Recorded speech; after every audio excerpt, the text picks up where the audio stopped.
வணக்கம். வணக்கம். ஸ்டாலின் அவர்கள் வந்து நேற்று கொளத்தூர் தொகுதிக்கு நன்றி சொல்ல வந்திருக்கிறாரு. வந்து எல்லாருக்கும் நன்றி சொன்னார். ஒரு அழுகையோட எல்லாரும் ரொம்ப எமோஷனலாகி இருந்தாங்க. இதை பற்றி என்ன நினைக்கிறீங்க நீங்கள்?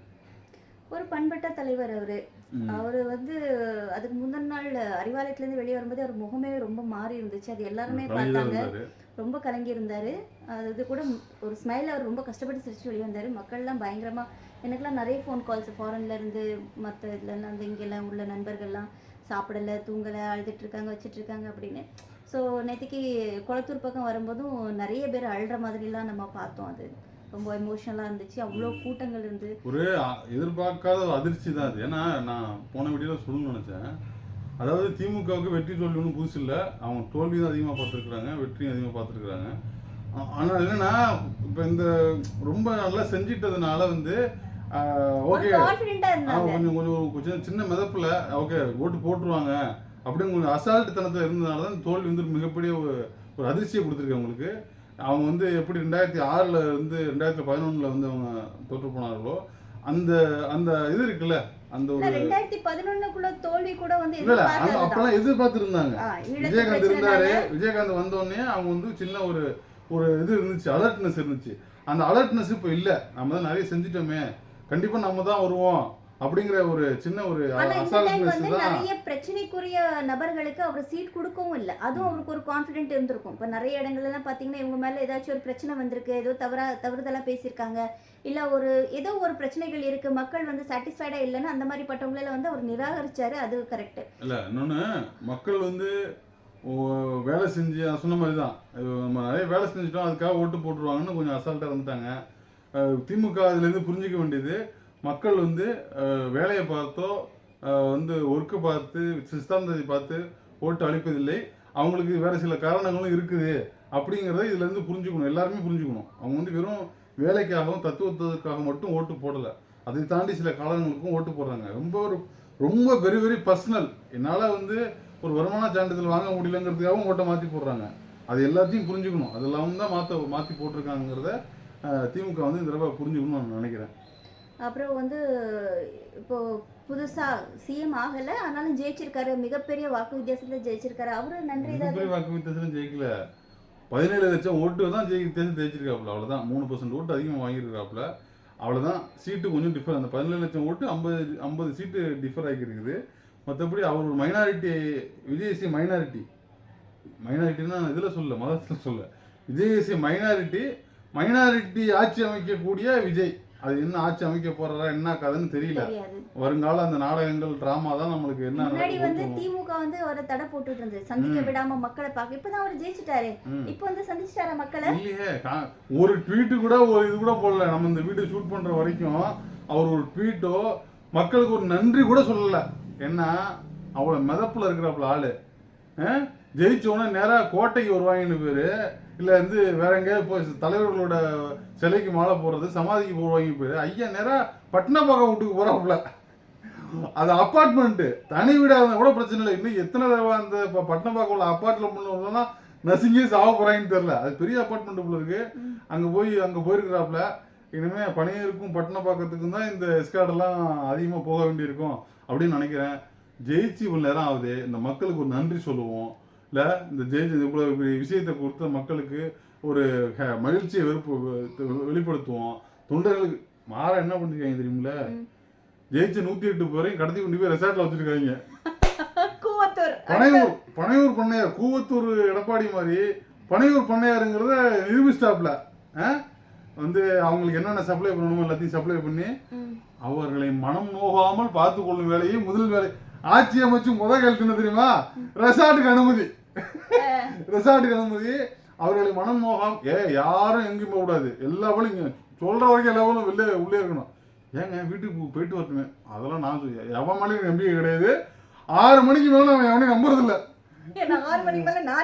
ஆமா, அதனால வந்து எல்லா போலும் இங்கதான் உனக்கு தேவையானது இங்க வரும், உன்னை தேடி சொர்க்காபுரி வரும் அப்படின்னு சொல்லி எல்லாரையும் அடைச்சு போட்டு வச்சுட்டு மக்கள் எல்லாம் வந்து மண்ணாங்கட்டிக்கு சமமா ஒண்ணு இல்ல. நான் சொல்ல இப்ப இவனுக்குலாம் ஓட்டு போட்டது மக்கள் தானே. மக்கள் எல்லாம் ஒரு ரூம்ல போட்டு அடைச்சு வச்சிருக்க நீ, அவ்வளவுதானே. அவர்களோட பிரதிநிதியை நீ சுதந்திரமா விடணும் தானே. அவன் வந்து அவன் இஷ்டத்துக்கு முடிவெடுக்கிறதுக்கு தானே இந்த பிரதிநிதி தேர்ந்தெடுத்தாங்க. இப்போ இதுக்கு ஒன்றா இந்த மாட்டு கொட்டையில் போட்டு அடைக்கிற மாதிரி, பட்டியில் போட்டு அடைக்கிற ஆட்டு மந்தைய பட்டியில் போட்டு அடைக்கிற மாதிரி எதுக்கு இந்த பிஜேபி வேலையை பார்க்குற? அவ்வளோ கான்ஃபிடென்ட் உனக்கு. நீ ஒரு தலைவன்னா, நீ பெரிய புடுங்கின்னா, நீ சொல்கிறத எங்கே இருந்தாலும் கேட்கணும். அவன் தான் தொண்டன், அவன் தான் வந்து இயக்கத்துக்கானவன்.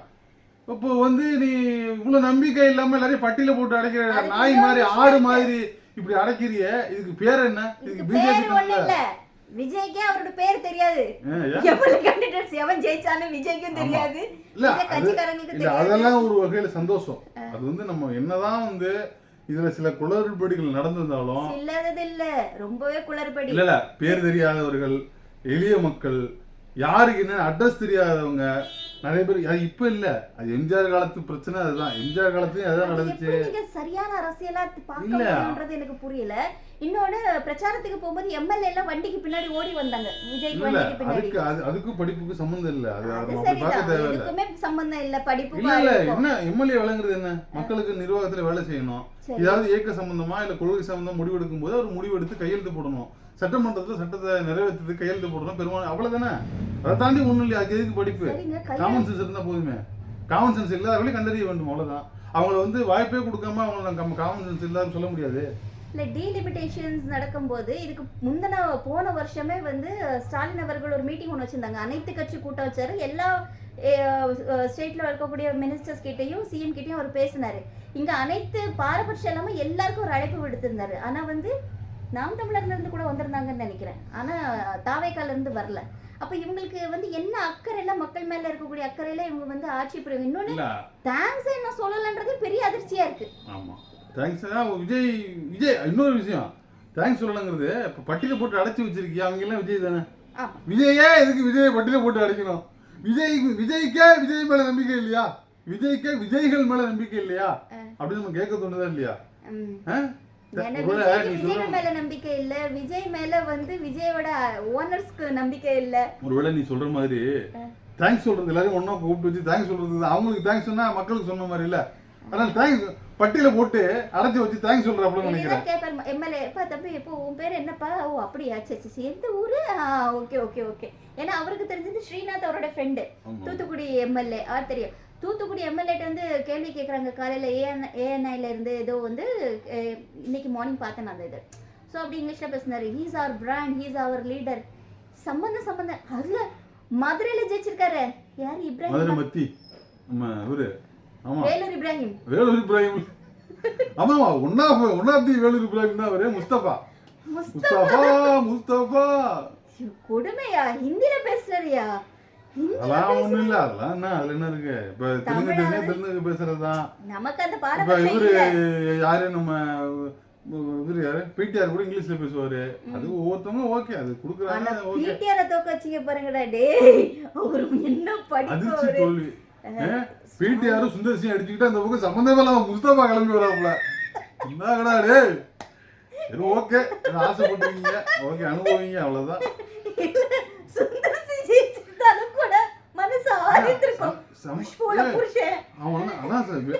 அதான் பவர் பாரு. எந்த வேலையுமே தாவேக்கால யாருமே ஒழுங்கா செஞ்சிருக்க மாட்டாங்க, செய்யல, யாருக்குமே நம்பிக்கை இல்லை. ஆனாலும் விஜய் முகத்துக்காக மட்டுமே ஓட்டு போட்டிருக்காங்கன்னு என்ன நம்ப முடியல. நான் ஒரு 20-25 தொகுதியில நான் கேக்குறேன், உங்களோட கேண்டிடேட்ஸ் இல்ல, இப்பதான் பேரே பாக்குறோம். யாரு? அதான் விஜய் சப்போர்ட், அதான்ப்பா விஜய் முகம். அதை யதார்த்தத்தை ஏற்றுதான் ஆகணும். அவங்க விஜய் முழுக்க எம்ஜிஆரை நம்பி ஓட்டு போட்ட மாதிரி அவங்க விஜய் நம்பி போட்டிருக்காங்க. இதை ஒத்துக்கணும். இதுல என்ன தவறு இருக்குது?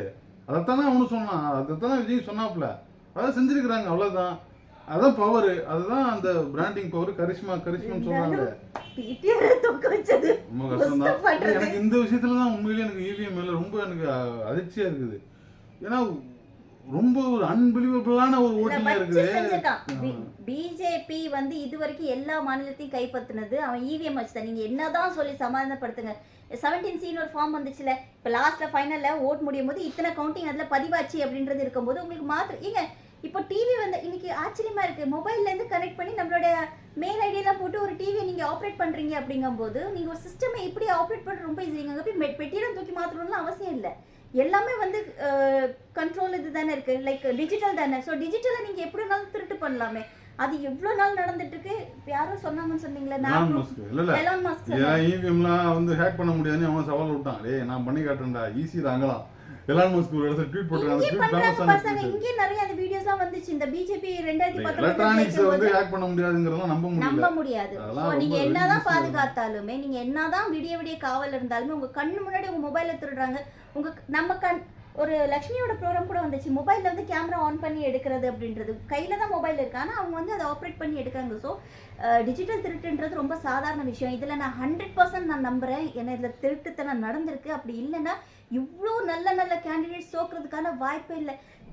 திருவெரும்பூர் நம்ம அன்பில் மகேஷ் சொன்னா அவரு தோத்து போயிட்ட. எழிலன் நான் 100% கான்ஃபிடென்ட்டாக இந்த டைம் திமுக ஆட்சி அமைக்கும் போது எழிலன் அவர்கள் வந்து நிச்சயமா வந்து அவர் வந்து ஒரு மந்திரியா வருவாரு அப்படின்னு சொல்லிட்டு அவரு தோக்கடிக்கப்பட்டிருக்காரு. சோசியல் மீடியாவோட அந்த தாக்கம் இருக்குல்ல. இப்போ எழிலன் போய் நிறைய பேர் வீட்டில் பார்த்தாரு, நிறைய மக்களை பார்த்தார்ல. அதில் விடுபட்ட மக்கள் தான் ஓட்டு போட்டிருப்பாங்க. என்ன ஏன் வந்து பார்க்கல, எனக்கு ஏன் செய்யலைங்கிற கோபம் இருக்கும். நானும் இதே ஊரில் இருக்குதானே, நீ அவனை போய் பார்க்குற, அவன் வீட்டில் வீடியோ எடுக்கிற, அவனை ப்ரொமோட் பண்ணுற, அவனுக்கு தேவையான தெரியல. அதே மாதிரி என்ன ஏன் நீ இண்டிவிஜுவலாக வந்து பார்க்கல, என்ன ஏன் எனக்கு இண்டிவிஜுவலாக செய்யலைன்னு கோபம் இருக்குது. இந்த விளம்பரம் தான் வந்து மக்களுக்கு பெரிய பிரச்சனையாக இருக்குது. இதைத்தான் நான் சொல்கிறேன். இந்த விளம்பர யுக்தி தான் தோற்றதுக்கு காரணம். அது எல்லாருக்கும் எளிய மக்களுக்கு அவங்களோட கோபத்துக்கு ஆளான இருக்குதானே செய்யும். எளிய மக்கள் தானே. ஆமா, நம்ம வந்து சிஎம் வந்து அந்த புக் ஃபேர்ல மீட் பண்ணும்போது கூட ஒரு பக்கத்துல இருக்கும்போது நம்ம அவரை போய் டிஸ்டர்ப் பண்ணல. ஏன்னா நமக்கு வந்து ஓகே தேவை, நமக்கு எல்லாருக்கும் சிஎம் ஒரு நல்ல செய்யற ஓகே. அது இல்ல அது என்ன நமக்கு தோணல, அதனால அவங்களுக்கு தோண கூடாதுன்னு சொல்றீங்களா? தோண கூடாதுன்னு சொல்லலைங்க. ஏக்கம் தானே. ஆமா, ஒரு பேசிக்கா வந்து இவங்களுக்கு ஒரு வேலை இருக்குன்னா நம்ம அதை தொந்தரவு பண்ண மாட்டோம். இல்ல ஒரு விஷயம் நடந்துருக்கு அந்த அளவுக்கு யோசிக்கிற மக்கள் எல்லாம் கிடையாது. அவங்க வேலைக்கு போறாங்க, வேலைக்கு சரி நான் கேட்க விஜய் எல்லார் வீட்டுக்கு போயிடுவாரா? ஏங்க விஜய் பிரச்சாரத்துக்கே வரலீங்க. நான் சொல்றேன் அது பிரச்சாரம் நீங்க இது இந்த டாபிக் நீங்க சொல்றீங்கல்ல, நம்ம எளிய மக்கள் எல்லாம் சந்திச்சாரு. விஜய் எளிய மக்கள் எல்லாம் சந்திச்சாரா? விஜய் வீட்டுக்கு வீடு போனாரா? விஜயோட கேண்டிடேட்ஸ் வீட்டுக்கு போனாங்களா? எம்எல்ஏ எவனே தெரியலங்க. அவன் வீட்டு அட்ரஸ் எங்க இருக்குன்னு தெரியாது, யாருன்னு தெரியாது, எந்த பேக்ரவுண்ட் இல்ல. சரி ஓகே பேக்ரவுண்ட்ல ஜெயிச்சார்னு வைப்போம். இதே விஜய் பார்க்க முடியுமா? விஜய் வீட்டு வாசல்ல ஒரு 4-5 பேர் தான் நிக்கிறாங்க. அன்னைக்கு வீடியோ வந்துச்சு எலெக்ஷன் இந்த ரிசல்ட்டுக்கு முன்னாடி. வண்டி அந்த 5 பேருக்காக கூட வண்டி நிப்பாட்டலீங்க உங்க விஜய். ஒரு 5 பேர் தான் நிக்கிறாங்க. தளபதி சரி ஏதோ ஒரு பட்டணமாக்கும் போது குளிக்க வந்தா அப்படிதான் பண்ணுவாப்ல. பட்டணமாக போய் ஏன் பட்டணம் நன்றி சொல்லதான் பட்டணமாக போயிருக்காப்ல. யார் இருக்கா பட்டணம்பாக்கம்ல? தெரியல, ஏதோ போயிருக்காப்ல. நமக்கு என்ன தெரியும்? பட்டணபாக்கம் வரைந்தார், பட்டணபாக்கம் வரைகிறார், பட்டணபாக்கம் தெரியல. நீ சொன்ன மாதிரி நன்றி சொல்லுன்னு சொன்னில. அவர் பட்டணபாக்கம் போனதே நன்றி சொல்லதான். நன்றி சொல்ல விரைந்திருக்கிறார் விஜய். இல்ல அவரோட கட்சியில உள்ள பொம்பளை வந்து ஒரு தடவை இந்த பிரச்சனை பண்ணி அஜிதா அப்படியே வண்டி எடுத்துட்டு போறாருங்க. யாரையுமே மதிக்கிறது இல்ல அப்படிங்கிறது தெரியுது. அப்புறம் எப்படி நீங்க மக்களோட தலைவர் வாய்ப்பு கொடுக்கப்பட்டிருக்கு. அப்படி இல்ல விஜய் திமுக இப்படி எதிர்த்து பேசுறாருல, அடுத்த ஒரு ஆட்சிக்கு வரும் பொழுது திமுக மாதிரி அவர் நடந்து கொள்ள மாட்டார் என்பதை நம்பி நாங்கள் விஜய்க்கு ஓட்டு போடுகிறோம்ங்கிறது தான் மக்களோட எண்ணம். அவ்வளவுதான். அதாவது வாய்ப்பு கொடுத்து பாக்குறாங்க. இளைய மக்கள் எப்போதுமே சொல்றாங்க.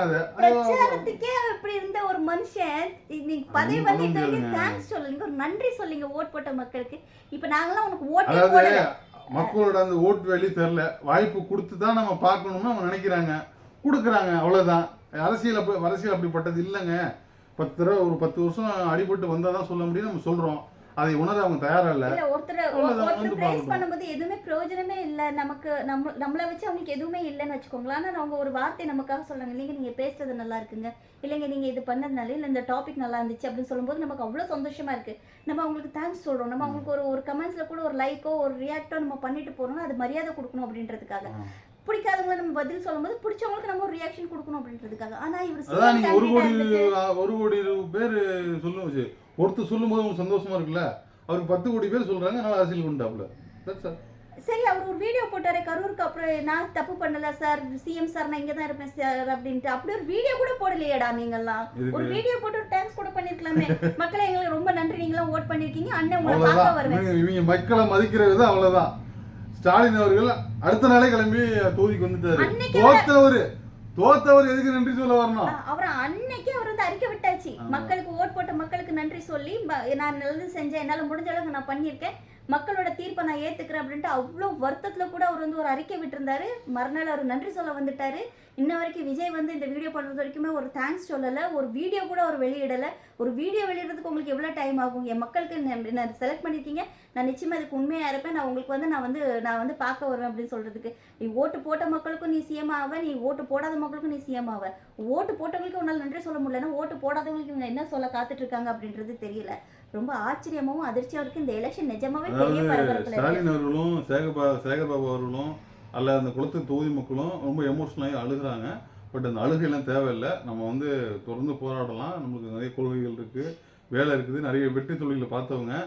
இந்த நிலைமை ஏன் உங்களுக்கு வருதுன்னா நீங்கள் கொஞ்சம் அசால்ட்டாக இருந்துட்டீங்க அப்படிங்கிறது தான். உங்களோட அந்த விளம்பரமே, அதிகபட்ச விளம்பரமே உங்களுக்கு வந்து ஒரு மிகப்பெரிய வழியையும் வேதனையும் தந்திருக்குது. அதை சரியாக கையாண்டுக்கணுங்கிறது தான் என்னோட எண்ணம்.